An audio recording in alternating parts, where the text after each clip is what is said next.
This is Broken Record, liner notes for the digital age. I'm Justin Richmond. Here's Rick Rubin and John Legend. What's happening, Rick? How you feeling? I'm feeling great. How are you?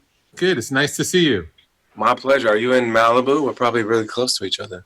I'm in Hawaii, actually. Oh, wow. Okay. So we're very far from each other. Yes. It's interesting. We've been doing these podcasts now for, I don't know, about a year and a half, and I've never done one this way. They've always been in person. Okay, well, this is going to be a new experience for both of us. This is the wave of the present. Absolutely. Hopefully not the future. So, do you remember your first memories of music as a kid? Yeah, my first memories of music as a kid were in church. I grew up in the Pentecostal church in Springfield, Ohio. My grandfather was the pastor of our church. My grandmother was the church organist, and my mother directed the choir. And my dad sang in the choir and played the drums. And so I would go to choir rehearsal with my parents and hang out with them and with my grandmother. And I would be at church every Sunday and sometimes during the week. And we were surrounded by gospel music all the time. My parents played it on their record player at home and eventually their cassette player. And you know, we were immersed in it. And that was the primary source of music for us. Would you say the church came first and the music followed, or was it primarily a musical church? I would say they were so integrated that you couldn't separate one from the other. When you went to our churches, any of the Pentecostal churches that I attended or or the one I grew up in, music was so integral to the service that you couldn't imagine the service without music. Yeah. When's the first time you remember playing in front of people? I think probably the first time I sang in front of anyone was probably like a Christmas program at school. They would trot out the little kids to say their little pieces and sing a little song. And I was probably 5, maybe 4 or 5. Probably not too far off from the age my daughter is now. She's almost 4. But I was probably a little bit older than that, but not much older. And, you know, you don't know what you're doing at that time, but it's part of how you celebrate Christmas. It's part of how you interact with each other at church.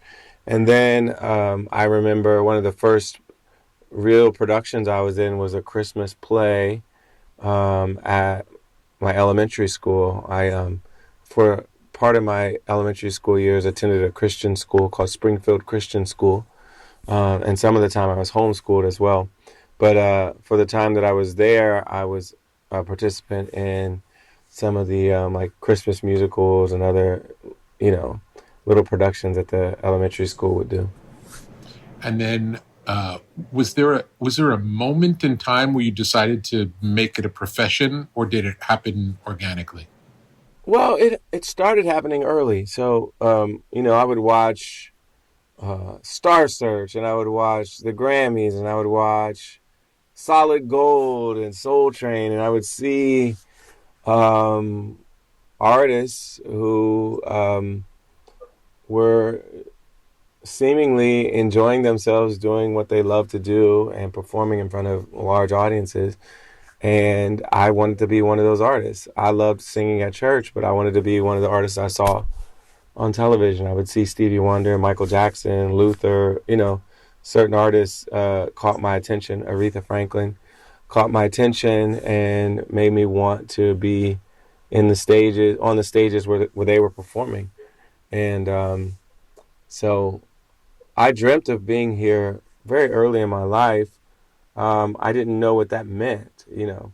To me, that meant winning Star Search. Funny that I'm on The Voice now, but you know, to me at the time, it meant winning a television talent show and getting discovered that way. So after church, your next connection to music was more through television. you would say? Yeah, television, the radio. But when I would see those artists on television, it would kind of put kind of meat and bones on this idea of what it meant to be a professional artist.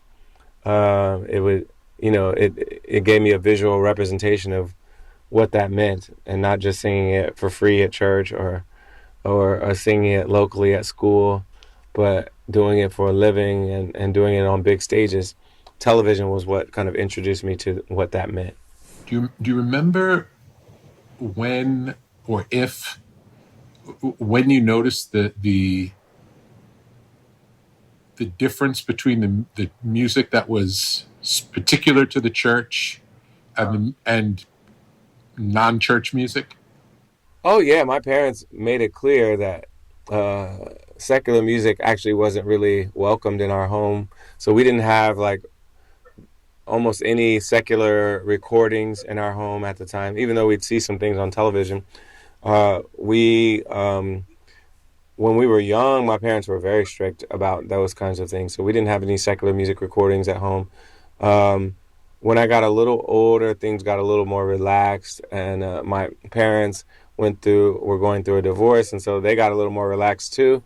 And so a lot of the kind of strict, really fundamentalist traditions that they were cleaving to for a long time, they kind of relaxed them a bit by the time we were 10, 11, 12 years old. And then you start to realize, oh, my dad loved Motown. He loved the OJs. He loved, my mom loved Luther Vandross. These are artists that they loved, but they didn't really let on that they loved it because it was, in our church tradition, kind of frowned upon to listen to secular music. Is piano your first instrument? My first and only. I faked playing guitar on La La Land. I learned enough to fake it, and that was it. Other than that, piano is all I have. And when did your relationship with piano begin? Well, it started very young. We had a piano in my house, and like I said, my grandmother was the church organist, and so she would show me things on both the organ and piano, mostly piano. She had a piano and organ at her house too, and there was not many homes that I would go to that didn't have a piano in my life. So my neighbor next door had a piano. My grandmothers on both sides had pianos, and we had a piano. It was a beat up upright piano. Do you remember your first experiments with songwriting? Well, I started taking piano lessons formally at a music store when I was about 4 or 5 years old, and I learned like classical and hymns and things like that. And then I think I probably started writing around 8 or 9 years old. I would write things that I could sing at church. By the time I was 10 or 11, I was into girls more. By that point, I started writing songs that I could sing to girls that I liked. And so between singing to Jesus and singing to girls, those are my prompts for writing. It was always from a place of passion. Exactly. Do you remember the first music that really spoke to you outside of church music, where you feel like was foundational for you, that you would say was your music? I loved, well, there was music that my parents played that I loved. At a certain point, once they kind of relaxed the restrictions on secular music, my mom would play. She would play like kind of modern R&B, like Whitney and Luther and Anita Baker. And my dad was more into, like I said, Motown and the OJs and stuff like that. And so my upbringing as a younger child was a combination of gospel music and current R&B and then classic, soul. And then once I started developing a consciousness of my own and actively buying my own records, I was really into New Jack Swing. You know, I was in middle school around the time like Belle Biv DeVoe was out. I was in high school when Boyz II Men was big, and Jodeci and R. Kelly, and uh, a lot of those artists that were kind of fusing hip hop and R&B in what were at the time interesting new ways. Mary J came out when I was in high school, and I loved some of the Motown stuff like Stevie and Marvin. But the stuff that we talked about at school that me and my friends were into and excited about in high school was the new stuff that was out. And a lot of that for us was that New Jack Swing sound. Mm-hmm. What was going on in hip hop at that time? In hip hop, I wasn't that into hip hop until I went to college. I didn't really get into hip hop in the early 90s. I started to get into it much more in the mid to late 90s. But, you know, I think Biggie came out in like the early 90s. Snoop came out. You know, a lot of the like the NWA type artists, Public Enemy. These are things my friends were listening to, but I wasn't that into hip hop until I got a little bit older. Where do you go to school? I went to college at UPenn in Philadelphia. And so I get to Philly, and this was a formative time in my life too. I get to Philly right when the Roots are really kind of running the scene there musically, but they're also working with you know, artists like D'Angelo, Common, Erykah Badu. All these artists are not from Philly, but they would come to Philly to work with the Roots and James Poyser and these other cats that were producing and recording there. Jill Scott was coming from Philly, Jaguar, Bilal, Music Soul Child. All this stuff was happening while I was in college. And so in college, I was playing at a church every Sunday to help pay my bills. And then during the week, you know, I was singing in an a cappella group on campus, but I was also going to different open mics and things like that. They had a thing called Black Lily. I don't know if you remember that, but this was like an open mic that the Roots and the Jazzy Fat Nasties would host. And you'd see Jill Scott there, you see Bilal there, you see Jaguar there, you see all these different artists. Mm-hmm. They started doing it at Wilhelmina's, and then they moved it to the 5 spot.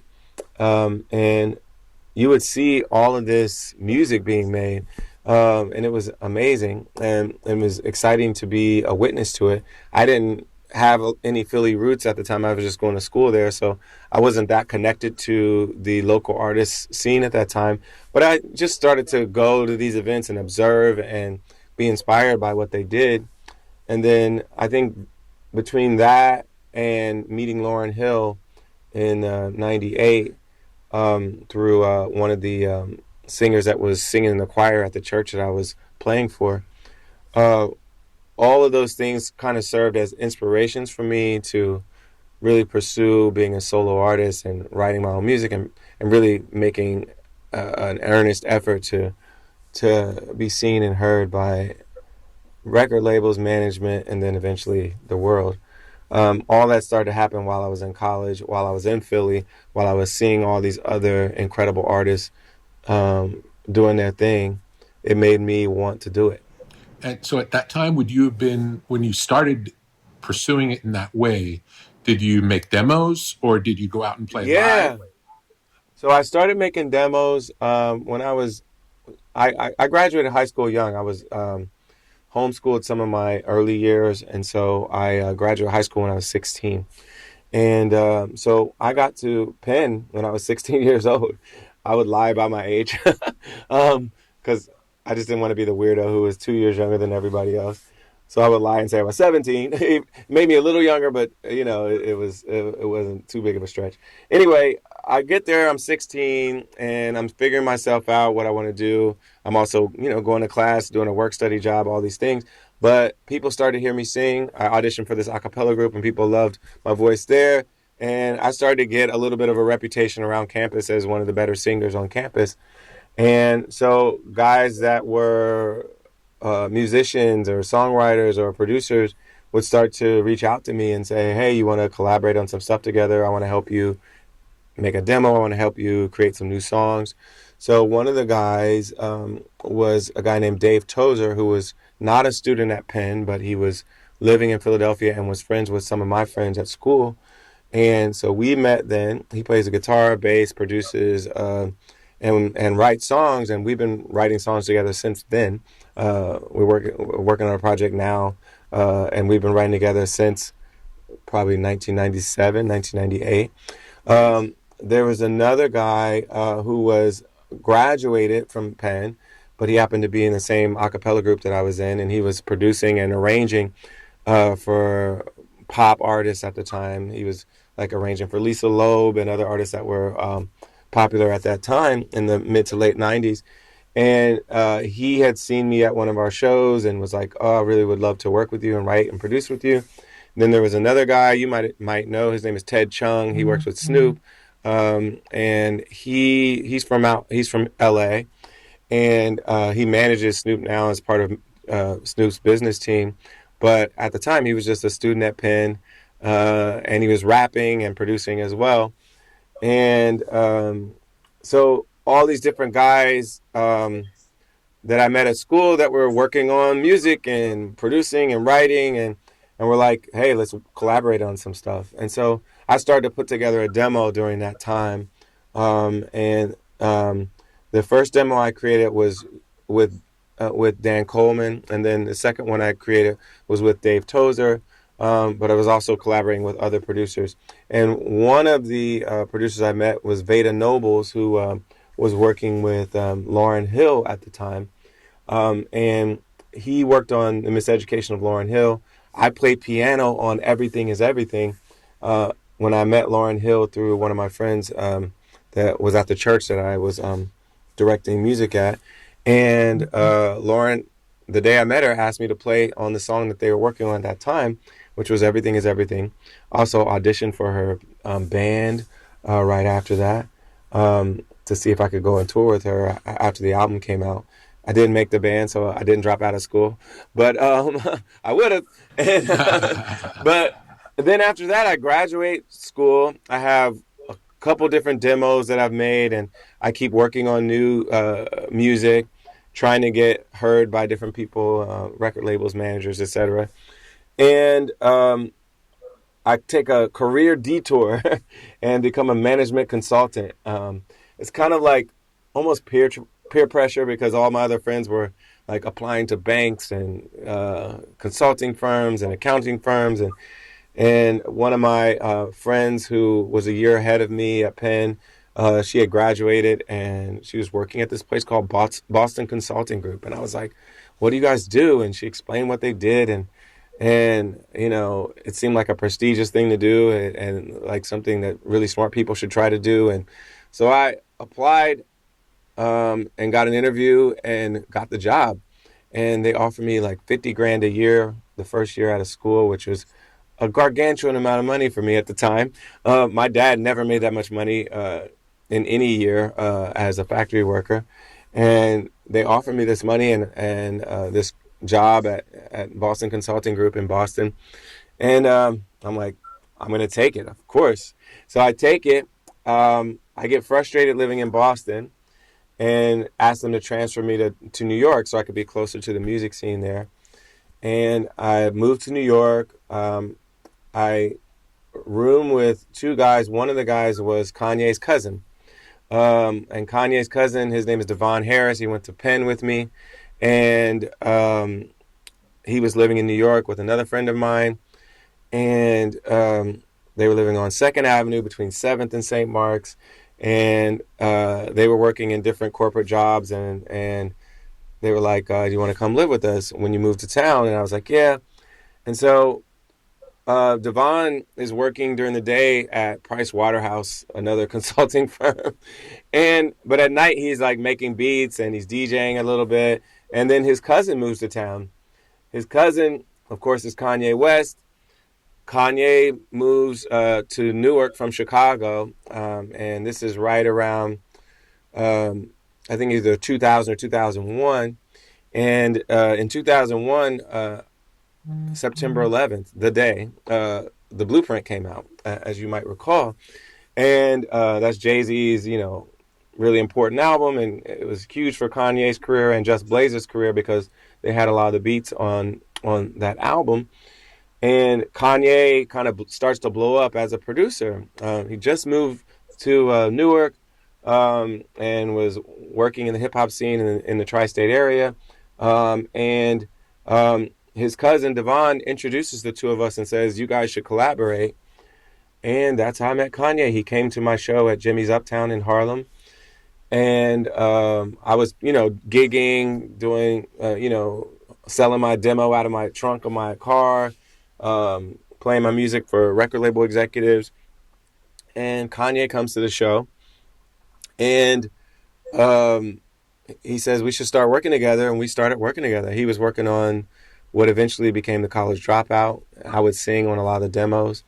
And then I was working on what eventually became Get Lifted, and he made several of the beats that embodied that were the tracks for the songs on Get Lifted. And he eventually signed me to his production company, which became known as Good Music, and I signed through him to Columbia Records eventually in 2004. But we had been working together for like 2.5 years, and when his album College Dropout came out, it was like a huge moment.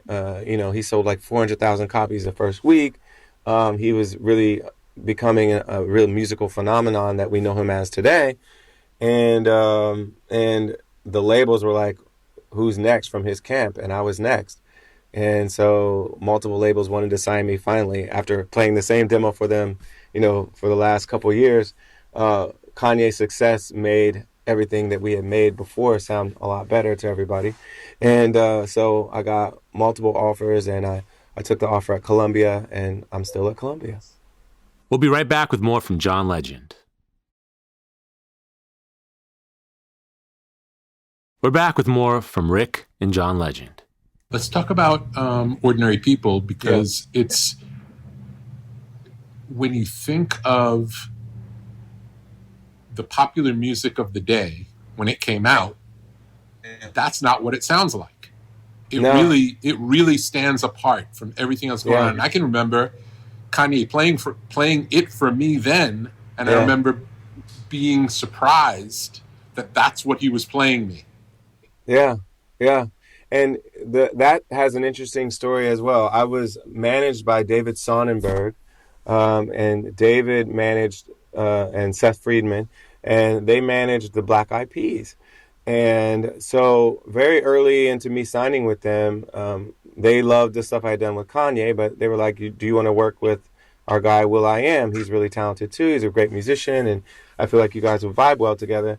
And we wrote a couple songs that ended up on my album. One of them was "She Don't Have to Know." That was the first song we ever wrote together. Then I wrote some hooks and other things for the Black Eyed Peas. And then he loved writing with me and was like, "Can you come and do another session writing hooks for us?" And he played a beat that was loosely based on that la la la la la la la la la la la la from My Sharia Moore, Stevie Wonder's song. Just that one section of the song. He made a beat that was kind of based on that. And I started singing "We're Just Ordinary People" to this beat. And it was meant to be a Black Eyed Peas hook that they would rap to, on the verses.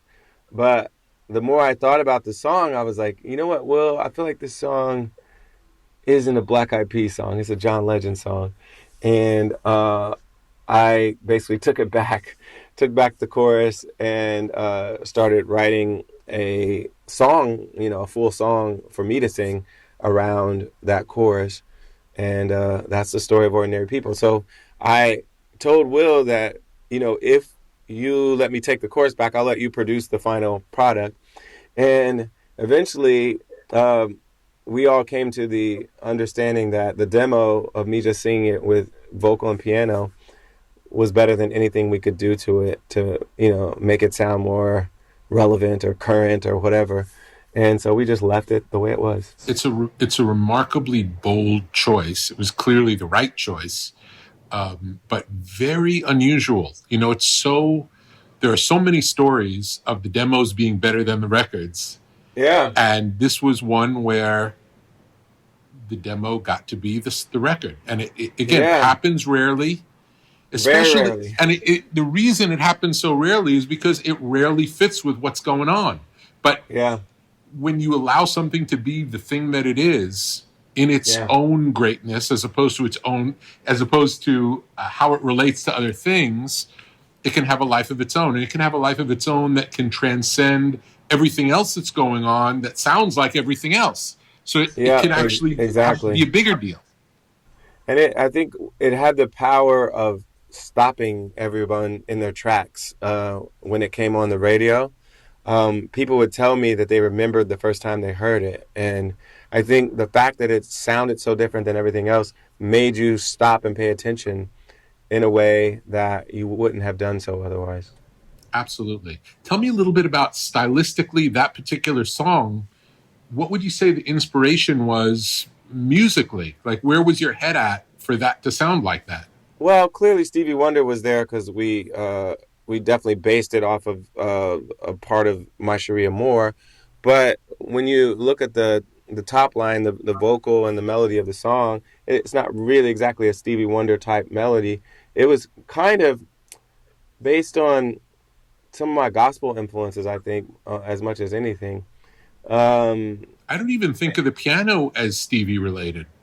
Yeah, but if you look at the actual progression, it's very similar to the progression on that one part of My Sharia Moore, the la la la la la la. That part, it's very similar to that. But I think I had some gospel influences on it and some Stevie, and it just came out the way it came out. Now, if we skip forward to All of Me, which was another song that was you and a piano. How did it happen? That was more like a classic, just sitting down, writing on the piano session. I was writing with Toby Gadd. He has a house in the Valley, and he has a lovely grand piano, and he just sits there and writes songs. And he's written songs with all kinds of artists, some really classic songs. But we just sat there and kept writing until we felt good about it. The one thing I will say, my manager mentioned She's Always a Woman, the Billy Joel song, to me, and was like, you should write a song like that for Chrissy. And she had said that to me probably within the week of me doing that session. And we had tried a few ideas when we were writing, Toby and I. And I thought back to my manager saying that and decided, let's try to do that. And for some reason, All of Me Loves All of You was the chorus that came to mind, and then it happened. And most of my writing sessions don't take long. They're usually just a few hours, maybe 3 hours, 4 hours, including recording a demo of it. So it doesn't usually take me long to get somewhere with a song. And I try to be prolific as far as just creating more and more, and of course you'll discard more things than you actually use. But I feel like if I go to the well as many times as possible, then I'll come up with something great more often. And so that's what I do. Great. In that 3 or 4 hours, how much of the song, I know you end up with a demo. Mm-hmm. Do you have all the words?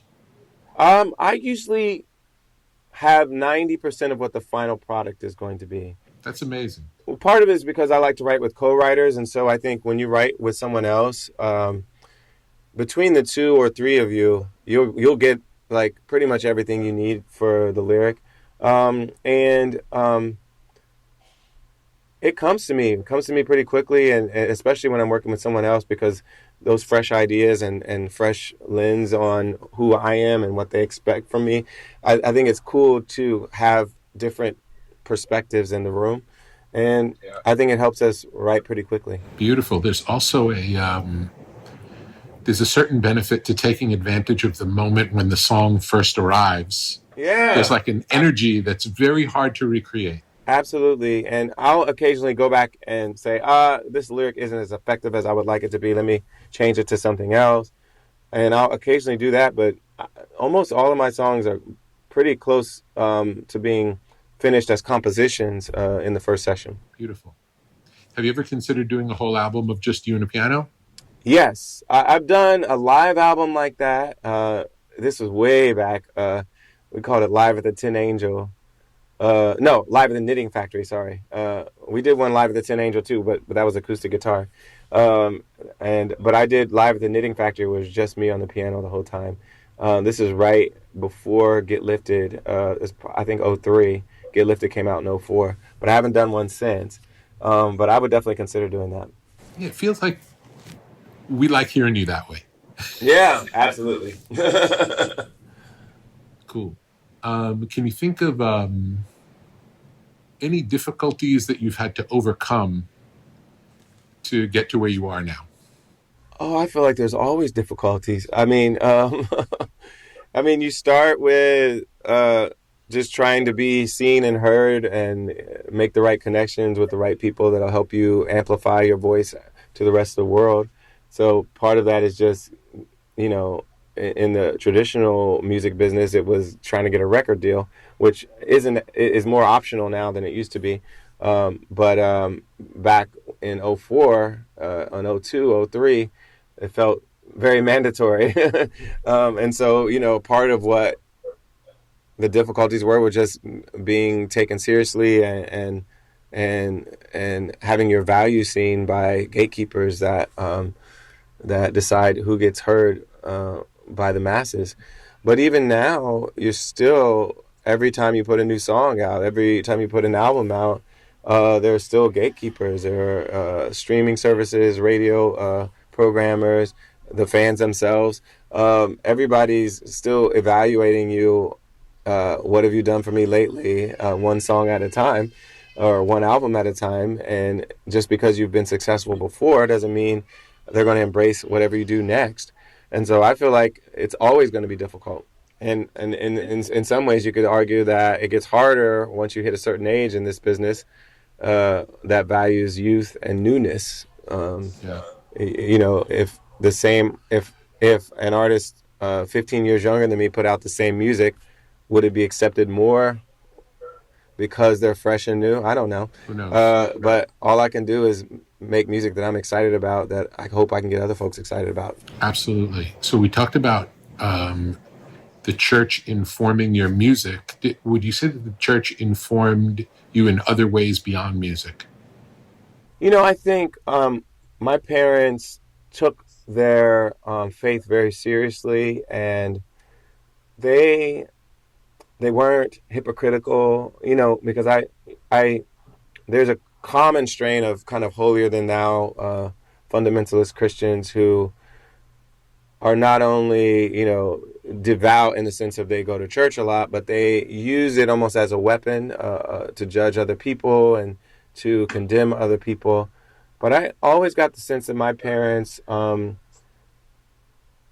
like that. They weren't hypocritical about it. And they actually took Christianity to heart in the sense of they wanted to be good people. They wanted to help their neighbors. They wanted to help the poor. They wanted to just live, kind of have a healthy moral life where they did things that would hold up in their conscience and things that they could be proud of, and try to set a good example for us.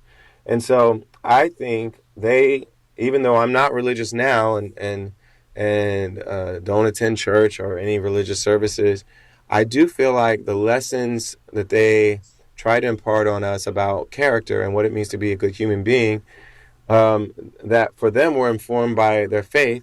But, they could be informed by all kinds of things. But for them, it was informed by their faith. And I think those messages did stick with me. And I think they've helped me think about how I'm supposed to move in the world. It's helped me think about what character means, what it means to be a good human being. Beautiful. It sounds like you're lucky in that regard.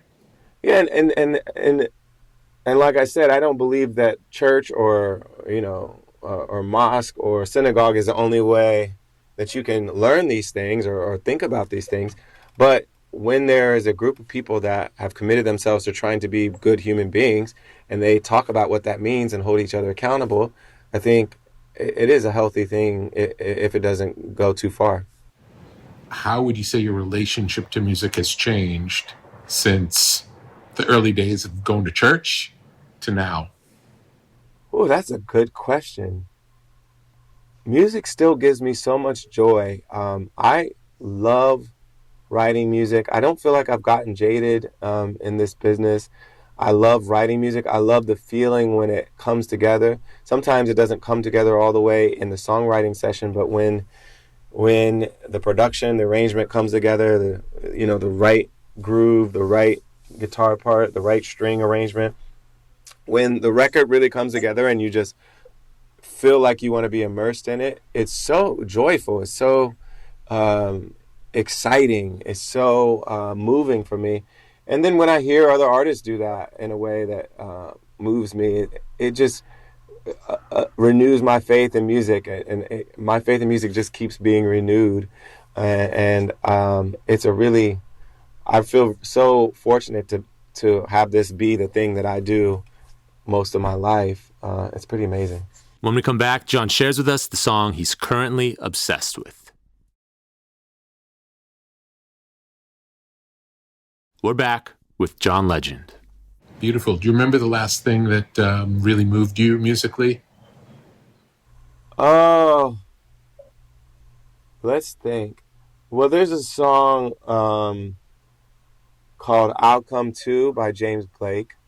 I play that song a lot. For some reason, something about that song, one of my influences that I didn't talk about was Nat King Cole, and I like kind of that kind of classic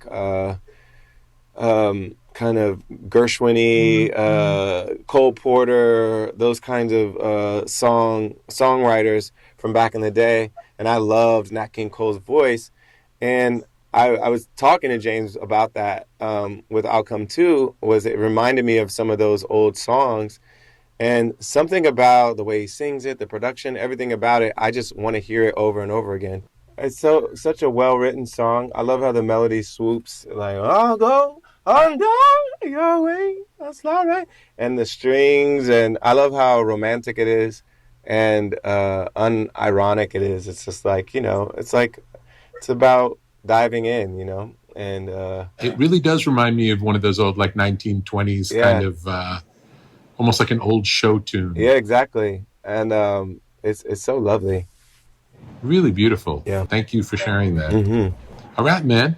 Well, thank you for doing this. Thank you. And I have lots of new music that's coming soon, so hopefully everybody will check all that out when it comes. But great. I've been in the studio a lot the last 18 months whenever I've had the free time.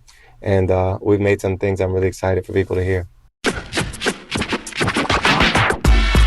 Big thanks to John Legend for taking the time out to video conference with us. His new song, Actions, is out now with a full album to come later this year. You can stream some of our favorite John Legend songs at brokenrecordpodcast.com. Broken Record is produced with help from Jason Gambrell, Milo Bell, Leah Rose, Matt Laboza, and Martin Gonzalez for Pushkin Industries. Our theme music's by Kenny Beats. I'm Justin Richmond. Thanks for listening.